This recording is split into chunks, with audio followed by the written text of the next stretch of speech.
We're going. We're rolling. So what's up? If you're checking this out, thank you so much. I'm here with Ronan Cowan. It's a guy I met over at Florida State. I would say what 5 years ago. Yeah, about five, maybe even six. Yeah. So right on, man. He's one of the best drummers I know. So I just wanted to sit here and talk to him a little bit about how he got to the point he's at. So tell me about where you're from and how you first got started with music. Okay, cool. Well, first of all, thanks for having me on. And yeah, I grew up in Sarasota, Florida. I was born in California, but I grew up basically there. I moved when I was maybe like one or two. Okay. And then I didn't really start playing drums until I was maybe 10 or 11 years old. What did you I play played before that? Oh, excuse me. piano. Okay. Piano. Yeah. I When did you started start piano, that? I think when I was maybe 7 years old, something like that. Okay. So yeah, I started playing when I was 10 or 11, and it was just kind of fun stuff, like just playing along to records and stuff like that. So enjoying that, and I started kind of getting more serious about it when I got into high school and started doing like classical percussion stuff and some jazz stuff too.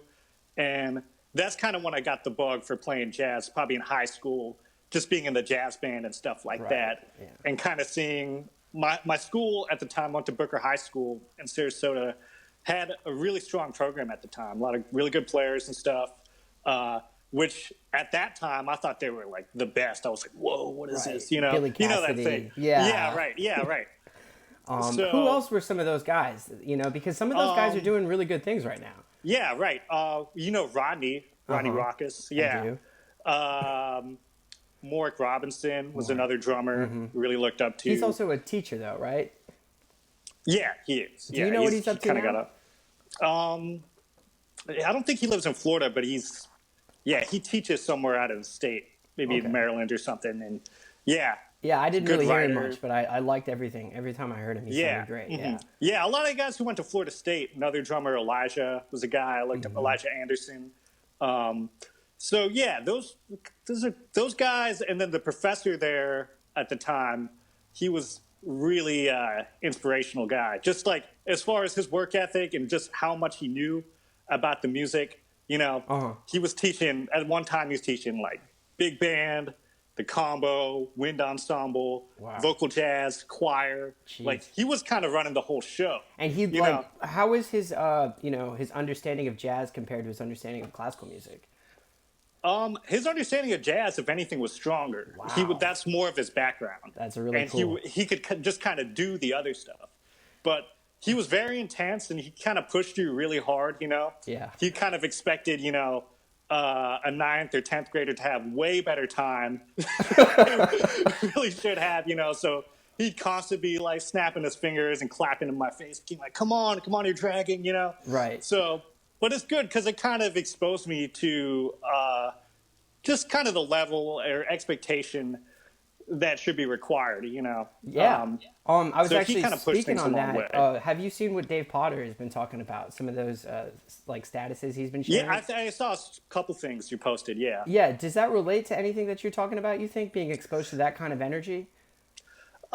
Maybe, yeah, I'm not really sure because he's kind of talking about like the tradition and stuff and like Right. how a lot of younger musicians don't really appreciate it or just kind of take it for granted in a way. And I never really felt like that was the case for me. I always felt like whatever teachers I had and stuff, if anything, really pushed the tradition on me and really emphasized how important it is Right. to learn all that stuff.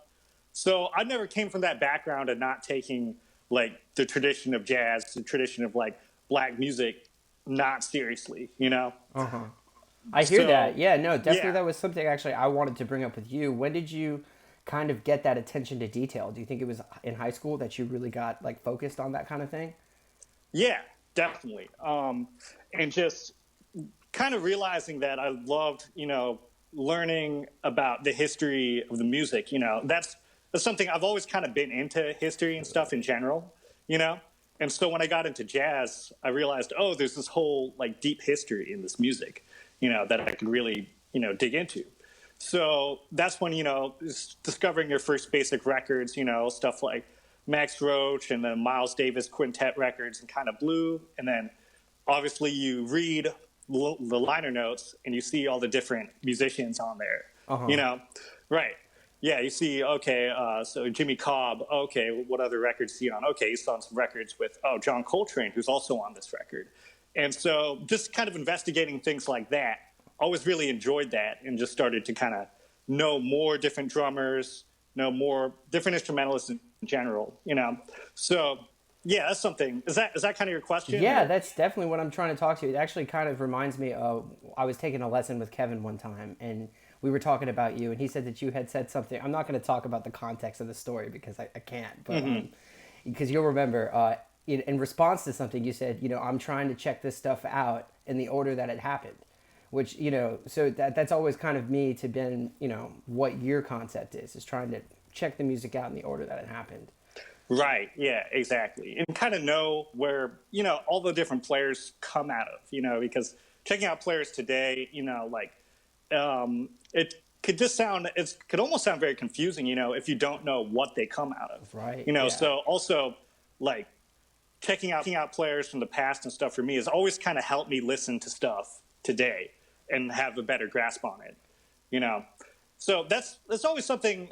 It's like, a lot of people are kind of forced to do that. It's always something I kind of gravitated to, is like going back one step further, being like, okay, I really like Tony Williams. Who did he really like? Max Roach. Who did Max Roach really like? Like Papa Joe. Right. Papa Joe, and it can go back all the way to like the Civil War, not before that. Right, the original snare drummer in the Civil War was actually the ultimate influence in jazz. Right, So before we move on from I wanted to talk to you also about Florida State, but before we move on from your high school days, I want to ask you about two people. Michael Ross, first of all. Just tell me a little bit about Michael Ross. Oh, yeah. And John Jenkins, too, actually. Okay, cool. Yeah, I'm really glad you asked about these two people. Yeah, Mike Ross. I actually met Mike Ross through John Jenkins. John Jenkins was my teacher for about 3 years in high school and the early college. I went to junior college for a year, and he was still my teacher. So he was really important. He was the first guy to really just be straight up with me as far as my playing and just how much I knew. And it's funny because he'd be naming all these players and stuff. And he's like, so do you know who any of those guys are? I'm like, no. And he's like, damn, seriously? Yeah, because he's talking about I don't know, somebody kind of. He's a very experienced musician, man. Right. He was in New York for something like 12 years. He's played with a lot of people. He's played with Chris Potter, John Hicks, Jim Rotundi. He's done records with some of those people, Wow. So he's very experienced in the Latin scene, he studied with Horacio Hernandez. So he has a lot of very deep information. It's kind of like a treasure, actually, that I found him in the area I grew up in, and Sarasota. He lived in St. Pete, so I'd have to drive, Okay. How far is that? It's about 45 minutes, Okay. but did that every week. But still, just a guy with that level of knowledge and experience I found. I'm very grateful that I started studying with him. And then he kind of would talk about musicians he liked in town in our lessons. And Michael Ross was one of those guys. So I'd go to their gigs. They had a gig with, have you heard of the trombonist with Duke Ellington, Buster Cooper? I heard about him when he passed away. I knew he was close with Danny and those guys. So that's when I heard about him. Yeah. They would go to his gig a lot. But yeah, he had a weekly gig, and Michael Ross and John Jenkins were the rhythm section with him. So that's how I first met Michael, was going through that. And Michael actually lives in Sarasota, which was nice. So I eventually, just called him on the phone and just kind of asked him if he would want to play sometime. And he did, and we ended up playing together. I was just going over to his house every week and playing for about a year, and then I went to college after that, and every summer I would come down. You would still play. We would play a lot, and then he would start putting me on a lot of gigs, and that's how I got to play with a lot of the, better musicians. My favorite players kind of in that area, Southwest Florida. Dan Jordan, LaRue Nicholson, William Evans, great players like that. But yeah, I kind of owe a lot of experience and stuff, and also just a lot of direction as far as, how to act from Michael Ross. Michael's very good at dealing with people and just very cool dude. So are you. So that makes sense. Yeah. but way more, he could deal with someone who's just a complete asshole and just, be totally mellow and just kind of like chill them out. Right. It's very it's something I haven't seen very often. So I really look up to him in that way, and just also just playing with him, man. He's an amazing player. Yeah, I've seen videos. Yeah, he's so swinging. Incredibly strong player. Yeah. He's incredibly swinging. Very original, like great tune writer too. His albums are really good. I've never heard any. What is some that you recommend? His latest one for sure, Ginger. Okay, Ginger. It's a really good record. Yeah, that came out maybe like 2013 or something like that. But it has all those guys I talked about on it, LaRue, Dan Jordan. But yeah, he's been a very important figure for me for sure. Yeah, that's awesome. So, yeah, I know he was. He's a big influence on you, so that's why I wanted to ask you about it a little bit. Yeah. So now, like moving into college, right? You did a year at community college. Do you have anything you want to say about that, or? Not really. I guess the good thing is that it made me get more serious about school, because I disliked it. I hated it so much that I was just like, fuck this. I'm just going to study and try to get out of here in a year. Right. I'm just going to really go hard. So that's kind of like all through high school, I was just playing music and like shedding, and then I don't really remember even really doing work. Jeez, man. Look, like man. really like actually doing schoolwork. Right. So it was good. I spent that year where I was just like, okay, there's not much music and stuff I want to play around here. Let me just really do schoolwork and really try to learn how to do that. So yeah, I mean, that helped me, get through the rest of college. Right. Just that year.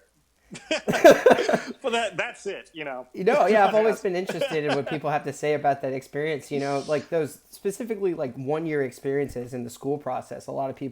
Some people like those gap years, like, yeah, man, it changed my life or whatnot. So you never know. Yeah, or you end up wasting a bunch of time. Right.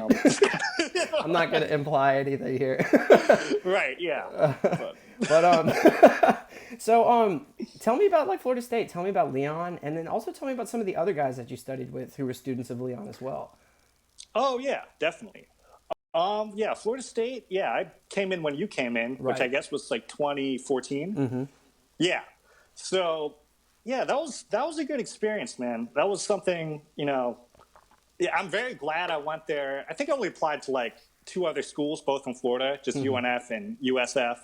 And I'm really glad I went to Florida State, or I should say, like, studying with someone like Leon. As opposed to Danny? Well, no, they're both great. You know? Absolutely. I won't say they're better or worse, but someone like Leon, just how much, just watching his playing, like how he played and just kind of like how he taught things. I thought he was very academic and not academic at all at the same time.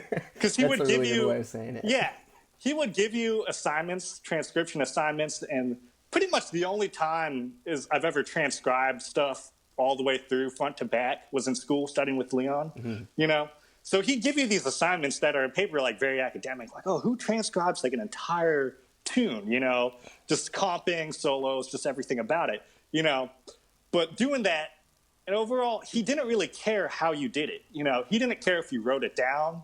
He didn't care if you memorized it. You just needed to know it and have the sound and the feel. And if you didn't really have the sound or the feel, or you're just kind of bullshitting through it still, just be like, well, spend another week on it. You should spend, Yeah. So it was cool.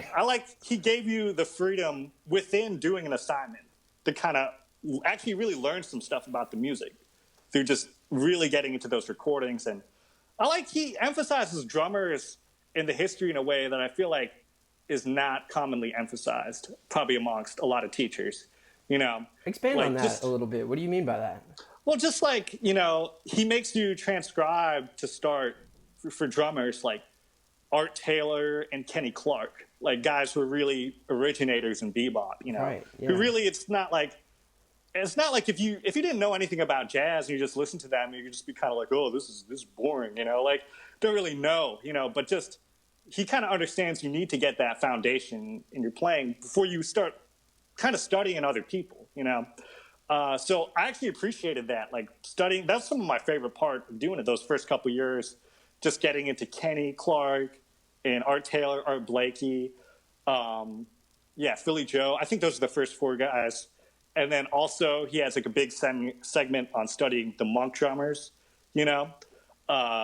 Yeah, Frankie Dunlop, Ben Riley, especially. I Yeah, remember, working with Scotty. He always had anecdotes about the guys that he was trying to play with, or talk about playing along to and stuff. So, what did Leon do to really like help you understand that music? Did you play along to it? Did you shed to it? Like, how did that go in a lesson? yeah. Well, we would play along to it and try to play exactly what it was. Uh-huh. And then he would say, okay, let's trade. And then we would trade ideas kind of based off what we were just playing, Yeah, just that to was the kind of first get time the I've ever language. heard anybody do that was Leon. So, Right, yeah. So try to play it exactly, what I always thought was interesting about Leon, what he said is he's like, yeah, I didn't really transcribe the way you did or the way I'm making you. I just listened all the time. right. Like, I thought that was interesting. He would say that and he would make us do it that way. But overall, it just gave you the idea of what was important, which was, really listening and trying to absorb all of that, that's on those recordings. He really had a lot of empathy for guys at our age because I think he did a lot of living through us. He really enjoyed hearing about our gigs and what we were doing in school and stuff outside of music. Right.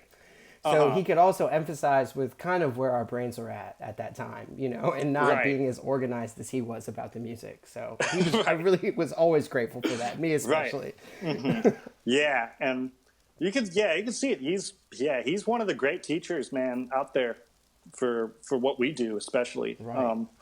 But yeah, man. So that's what I'd say about him. And outside of that, I'm kind of glad that I did go to a school like FSU. Kind of cool, actually, just because you kind of get. It's funny. I'll use this term, but like you kind of have the license to suck. Like you have the license to like just go out there, play whatever kind of genre that people are trying to play, and just kind of learn. Like it's kind of like if you play drums, so you're kind of on the level, or you play whatever instrument to like play one of the gigs around there. So it's a good excuse, man, just to get out there and just try to play whatever you're trying to play. Got the weekly jam session where people would play and try to learn. Definitely owe a lot to that, this Waterworks jam or whatever. And then also just, people playing blues gigs and stuff. You get some experience in that, playing rock, playing punk kind of stuff. A lot of college kids are doing that too. Yep. So you get some of that.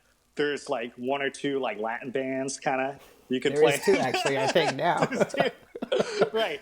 You get some, a little bit of experience doing that, some people who are trying to play like funk, and there's some churches around. So it's like you could kind of in the small base, and also just other ensembles at school, it's not just jazz. You could do world music stuff, right. Just, whatever. You could get something out of doing all of that. So that's one thing that's kind of cool. And I think that's what almost sets up a musician kind of, people always talk about how many musicians come from Tallahassee to New Orleans, right? Like that kind of funnel, like just because of Leon, and his New Orleans connection to a lot of students. I think that's kind of part of it too, is the scene in Tallahassee kind of reflects what a lot of musicians in New Orleans do, like play a large variety of styles, just trying to play, just groove, like good music, like stuff that has like a good feel to it. A lot of times, a lot of parties and stuff happening, and right, clubs where people are just hanging out and drinking. It's not all serious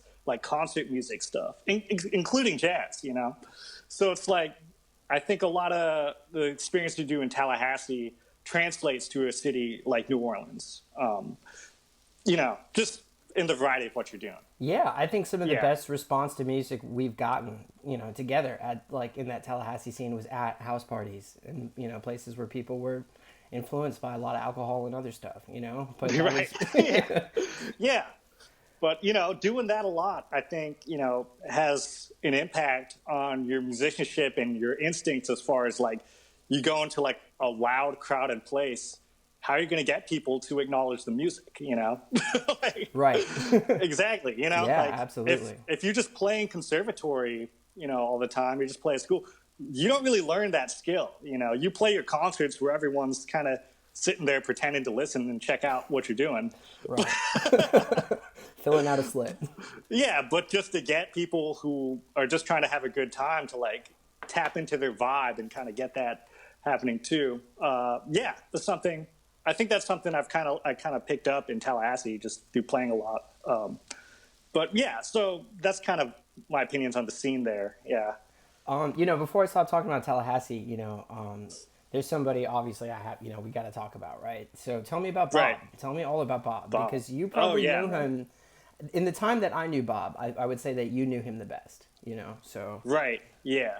Well, Bob, I mean, I think he was like one of the first guys in Tallahassee to kind of like, I don't know, just kind of like approach me like positively, in a way. Because like, freshman year, kind of come in and just, it's very much you're on the lower rung of things, Right. Like, going to the, like, just kind of playing and combo and just There were so many good drummers professor. too. So many good year. drummers, Yeah. like a lot of great players. Yeah, Adam and Robert Boone and Gerald and all those guys, fantastic. And yeah, so he was one of the first guys like through going to the jam session and stuff that like who kind of like actually just like came up to me and said, "Yeah, man, really showing me encouragement and stuff. Like, oh, I'd like to get you on this gig, So that kind of gave me like kind of like a step up when I needed it, Mm-hmm. Just him, and that's how he kind of formed a relationship with him, is just going through the jam session every week.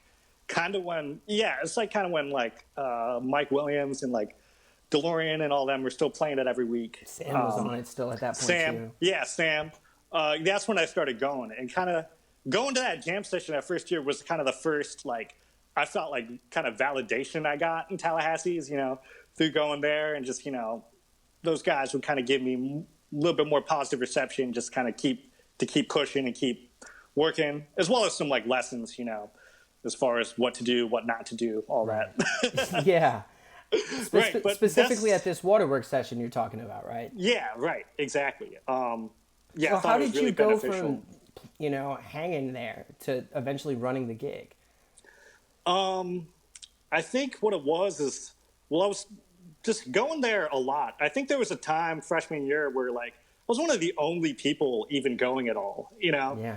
And I think at that time, kind of Mike Williams and Bob were running it, and Mike was kind of tired of doing it, and he's just like, "Hey, man, you've been coming every week. Would you want to like do this gig instead, with Bob?" I said, "Yeah, definitely." Yeah. That was a little bit before we started doing some quartet and quintet gigs with Bob, like outside of Waterworks. That was like a little bit before that. Mm-hmm. Who was in the band yeah. at that time? I'm trying to think. Remember, yeah, Bob, and then it was always like different bass players. Jake Rickey would do it a lot. Mm-hmm. I think Vince was starting to do it. Okay.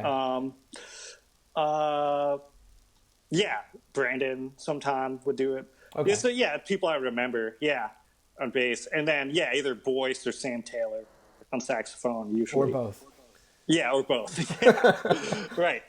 But yeah, so that's how I kind of got acquainted with him, and eventually going to the session, he started to have me over for rehearsals because he wanted to do some quartet gigs, playing his original music and stuff. Oh yeah, Brian Hall too would play bass with us. Yeah, but that's how I kind of started to get a more serious relationship musically with him. Going to his house and rehearsing for him, and those rehearsals were a pretty good lesson too. Just because it's like serious rehearsing. It was like we'd go anywhere from 2 to maybe even 4 hours. Without stopping. It's just kind of get me the focus. Bob was in his 80s already at that point. Right. But he's just from that generation. Just super focused. Tune after tune, running them down. Blowing on him, like really blowing on him in rehearsal. Yeah, that was probably what would drag me out the hardest was he had that little list, and there was like yeah. well, not a little list, right? It was about 8 tunes a set, and it would be funny because we would never play more than 10 tunes on a gig, but we always had about 16 prepared.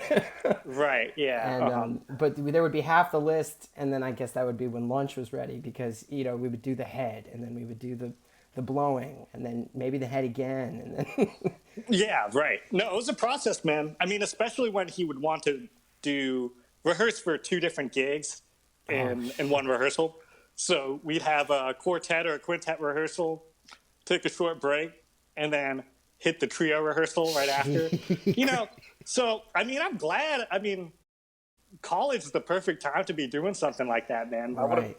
have. You were probably. I mean, yeah, you were Yeah. exhausted. You know. Right, yeah, but that's like when I had the time and I was willing to put in those hours just playing, and I mean it was just inspiring too to see a guy in his 80s really playing and wanting to play for that long, where we'd be like, hey man, give us a break, Right. With us because he'd was be always the going, crazy part. He was always so excited to play with us. Like we were yeah, excited to play with. Like, I I never know, even yeah, really the guy, understood that. yeah. I mean, yeah, he's a guy he's had a great career, man. Is in a way not really acknowledged and tally all that he did, um, just on the scene. I mean, it goes to show, like like you've been to Chicago and talked to the players there, man. You mentioned Bob's name once, and they're just like, "Oh man, you know Bob?" Yeah. Immediately take you way more seriously. Right, exactly. Uh, so yeah, no, that's a deep experience, man. And just he kind of just teach me little lessons, like just through playing with him, and also just about just having like endurance and kind of dignity on the bandstand too. He kind of taught me some lessons about that.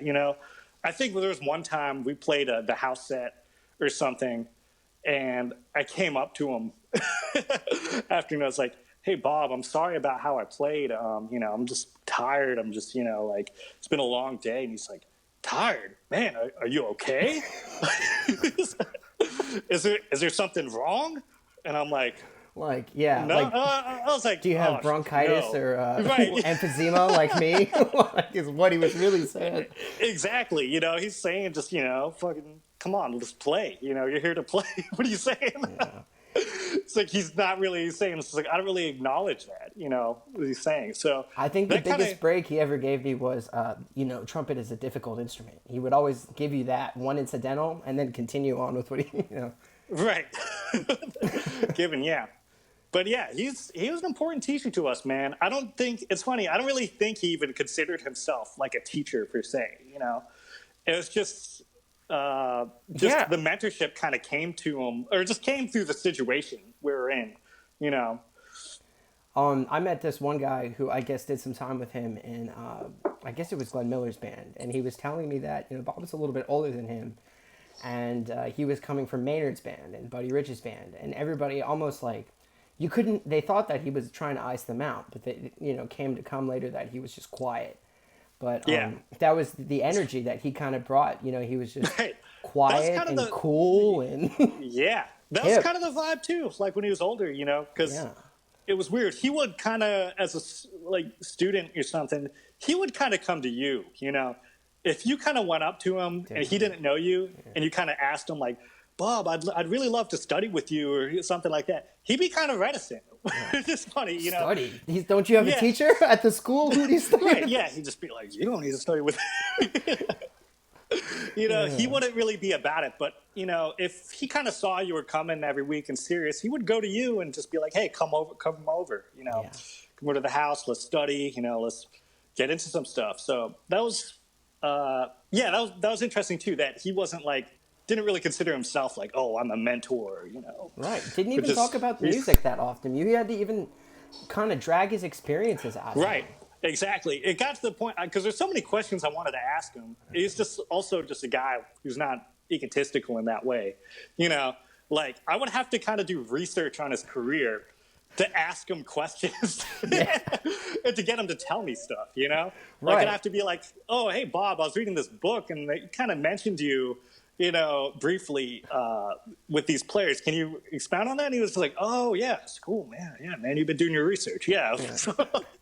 But he Or, would never it's like, openly tell you about it. Yeah. right, yeah. Or it's like, "Oh, I saw you play with Maynard Ferguson on this record and this other record. Could you tell me about those sessions or who was on them?" And he'd be like, "Oh, yeah, of course," But he would not really bring that stuff up. Not to the himself, extent but- that maybe some other people do sometimes, right? Right. But Yeah, man. Just yeah, knowing him. Yeah, I just felt very blessed. Just to know him when I did, and just that I went to school in Tallahassee at the time he was there. Because he came. Yeah, he came when we did. So just him being there for those 4.5 years, it's really important. And just to know him and just how much he helped me. That's like the first, like kind of serious, like kind of sideman or supporting artist kind of gig that I've done, is where I've had to very seriously learn all the tunes he sent out, his original music. He had records out with the tunes on them, and I had to study them. We'd rehearse. We played. I think we played like once or twice a week, every week for almost like 3 years. It was a long time. So yeah, grateful to know him. And yeah, just known him, and just also just some stories about him, man. Like I really enjoyed. Just I remember I don't remember if you were at the session that night when they had Peter Washington as a guest artist at the No, I school. heard about this though. Yeah, right. And it was just really cool just to see Peter walk in, and he kind of watched the house band for a while to see Bob play, and he's like, man, that guy could really play, man. There's no bullshit in anything he's doing. That's just pure bebop, man. And then on the break, man, he comes up to Bob, man, so respectful, man, just shakes his hands with like both hands, and just he asked Bob to play a tune with the house band. Yeah, wow. And I'm just thinking, man, this is fucking Peter Washington, man. Like this guy's played with every great pianist And almost in history. Yeah, right. and then he's really given it up for Bob. You know, so As that's authentic as he yeah. was, man, there was still something so like, man, fucking fresh about what he played. Like, He wasn't tied to the tradition in a way. Like he just felt creative, to play play what he wanted to play at any moment, and right. maybe but but yeah, that was a strong memory, and just seeing the respect that a cat like that has for Bob. I was like, damn, it's it's a blessing to know him, So yeah, so overall, that's all I could say about knowing him and the experience, and just the really great connections in his bands. Like some of those bands that we had were my favorite. I've played in. When we had either Kenny or Vince on bass with Henry White or something on saxophone, or when we had Boyce and Sam Taylor both playing, Yeah. and it's cool to just like really just play with the same people every week, even in New Orleans, there's been some gigs like that where it's the same people every week, but not as much as I'd like. And that was kind of my first experience, really kind of getting deep into playing with like one group of musicians. Wow. So Okay, so yeah, like, but I mean, all the things like I was saying before, all the things I think that I did in Tallahassee have helped me so far in New Orleans. I mean, just knowing the certain amount of people that I did who moved here, like Sam Taylor and Gerald Watkins and those guys, they helped me out. And like also just what I was saying before, just the variety of work that you do in Tallahassee and right. get used to doing kind Yeah. of helped me out, because just first moving to a city, it's kind of my first experience doing that. I've always lived in smaller places, Sarasota and then Tallahassee. New Orleans is kind of the first big scene, I've been a part of. So how did But you start working? You just showed up and you got a place, right? And then from yeah, there, where did you right. go? Let's see. I think I got my first gig maybe within like 3 days of being here, like less than that. And it was just through people. The first gigs I got was through people I already knew, like Sam and Gerald and stuff. They're just subbing me stuff and stuff like that. And so that's kind of how I started, just doing like little different gigs through people I already knew. So just finish up what you're telling me about New Orleans. Have you got any closing thoughts on like, do you think you're going to Oh, stay right. there? Do what do you think about that place?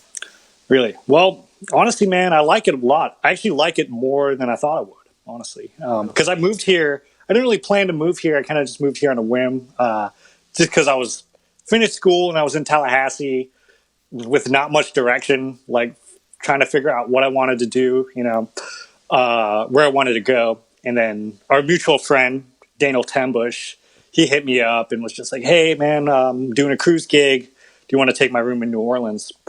I said, yeah, sure.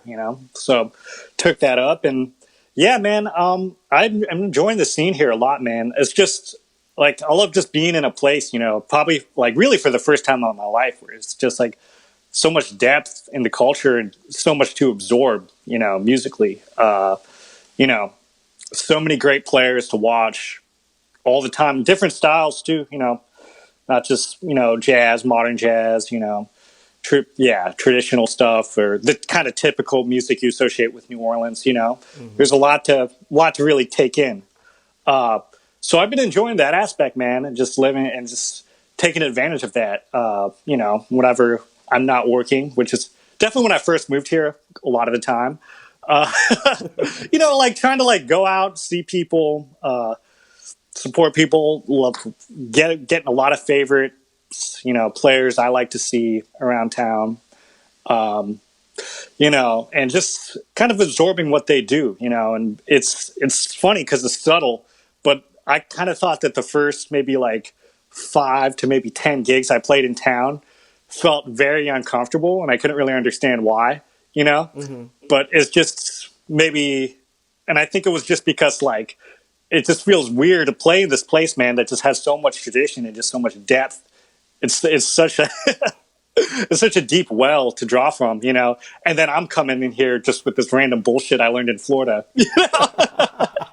trying to throw it on gigs, Oh man, it's like that record Yeah, that you were checking out. so naturally, it's like you feel kind of anxiety right now. Like, man, it's like I know this is bullshit, but I think one of the things New Orleans teaches you is just to embrace that, man. It's just embrace who you are and just try to lay it down. Whatever currently, whatever you could do, you just have to do it to the best of your ability in the moment. Obviously, a really like New Orleans groove, man, a second line groove.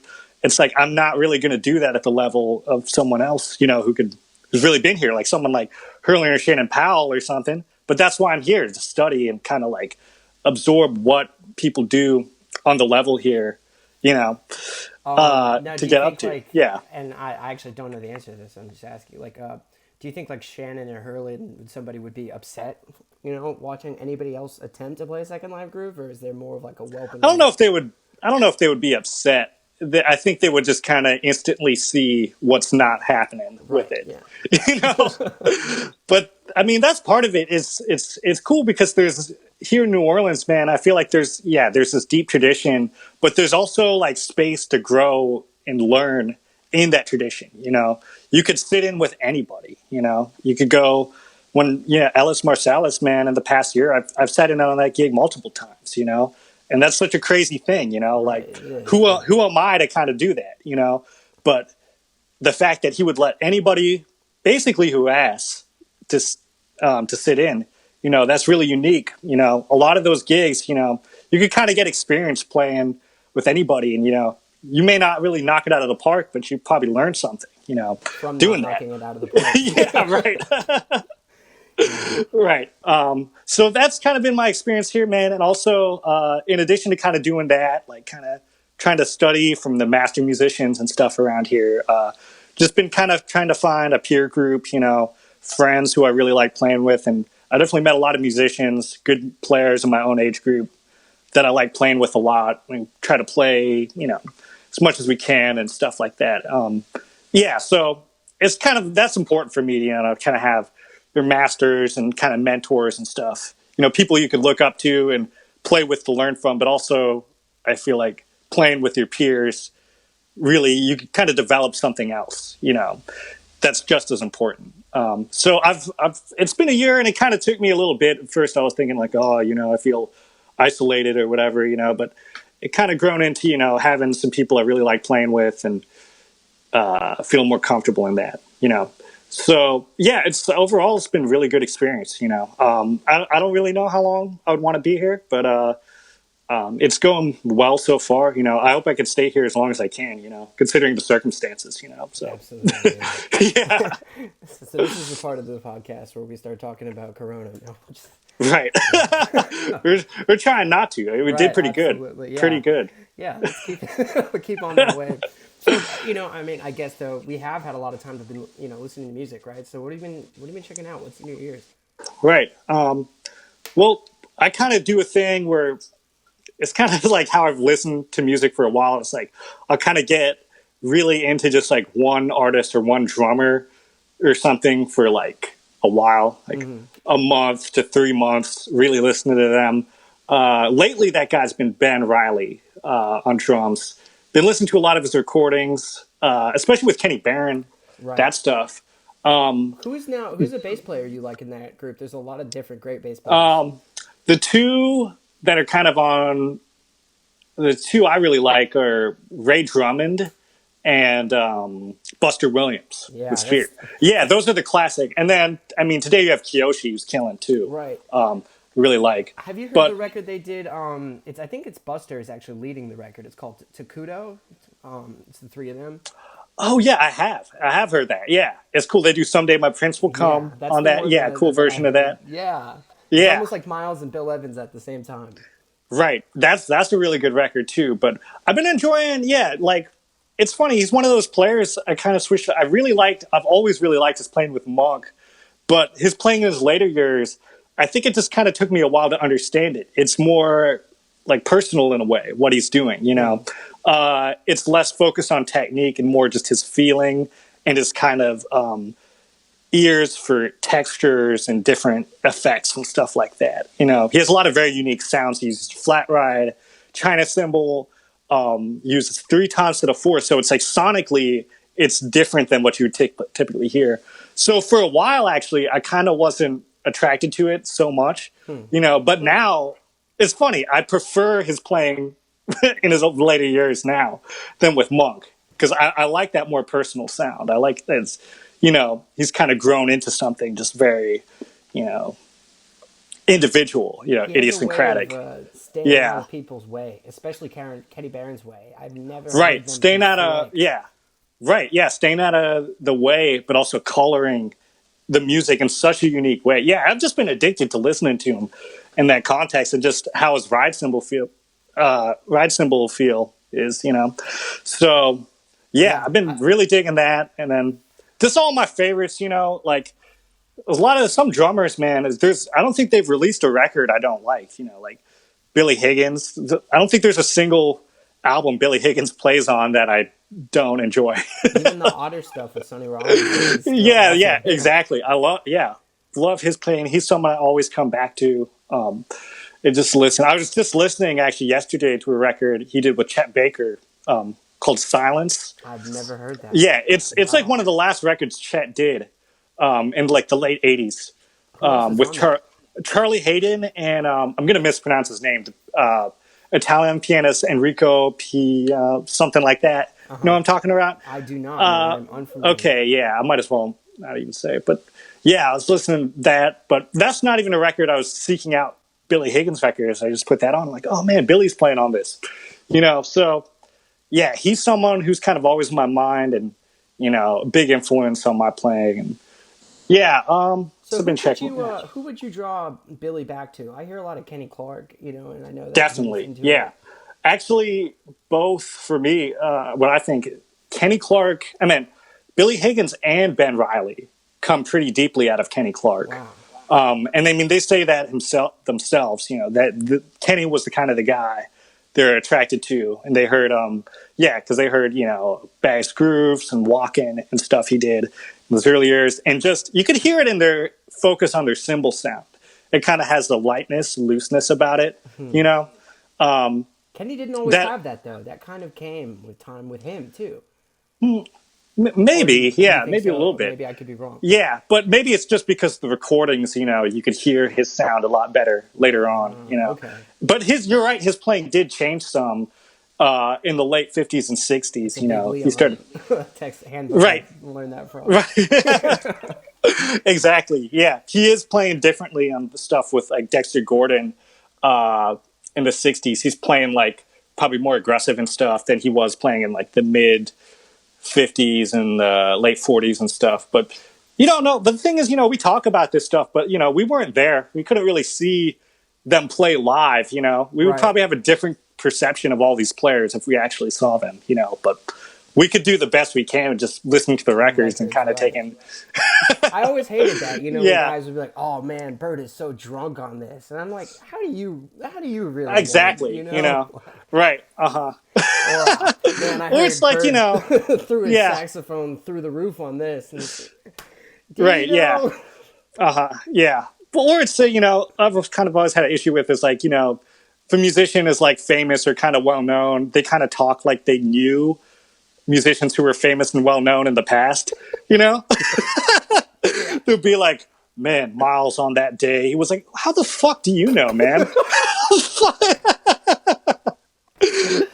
Like, man, you released your first record in like 1992.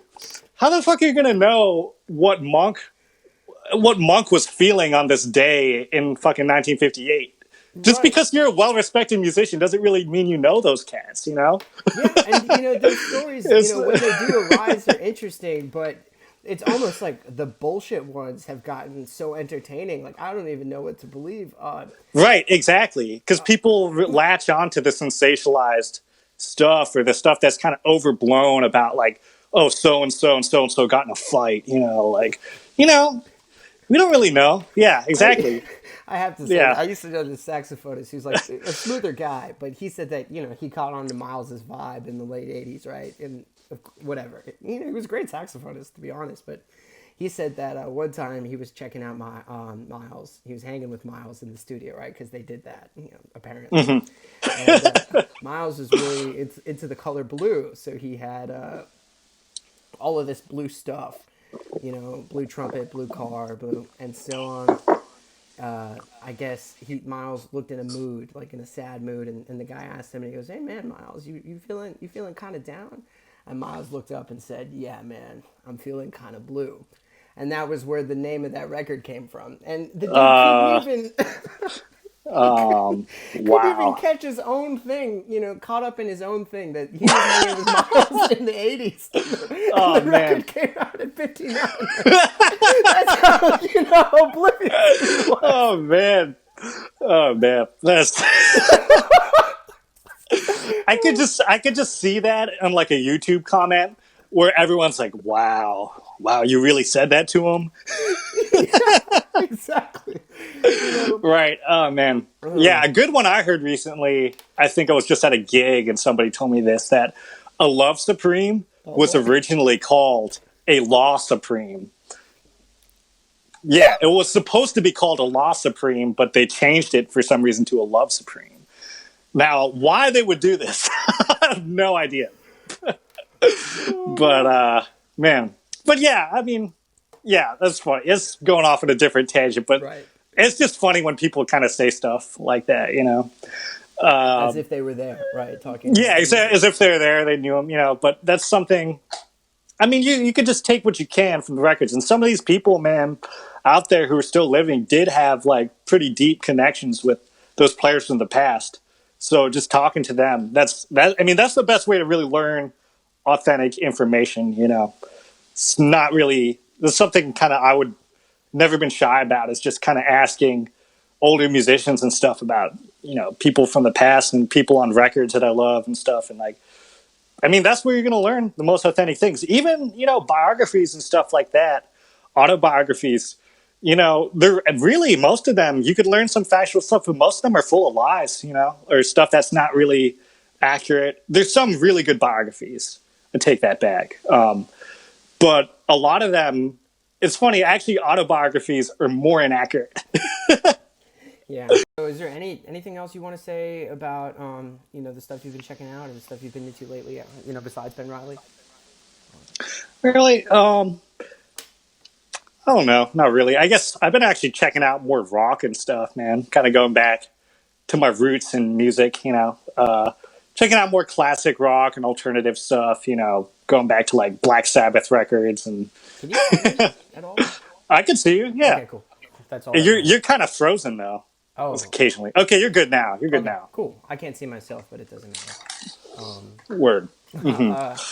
So I was while I was like setting up this last part, I was thinking, let me try to put you on the spot. I wish I could have thought about this earlier, but you're the perfect guy to do this with. So I'm gonna try to think of like 5 somewhat classic records and see if you can give me like who's on them.